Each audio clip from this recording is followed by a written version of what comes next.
Hi guys, welcome to 2 minutes వాక్య series. So ఈ రోజు మనం మన వాక్య సిరీస్లో ఒక కంపెనీకి కావాల్సిన మెయిన్ సోర్సెస్ ఆఫ్ ఫండ్స్ గురించి డిస్కస్ చేద్దాం.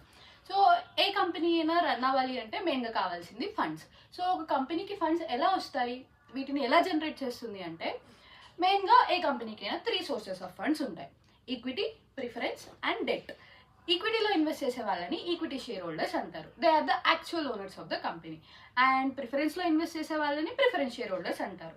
అండ్ డిబెంచర్స్లో ఇన్వెస్ట్ చేసే వాళ్ళని డెట్ హోల్డర్స్. సో ఇలా ఒక కంపెనీకి డిఫరెంట్ టైప్స్ ఆఫ్ సోర్సెస్ నుంచి ఫండ్స్ వస్తాయి.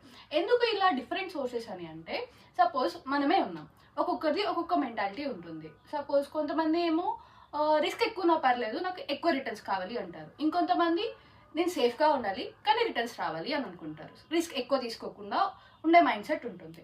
సో ఇలా ఒక్కరి different types of investors mind సెట్ని బట్టి డిఫరెంట్ సోర్సెస్ ఆఫ్ ఫండ్స్ వస్తాయన్నమాట.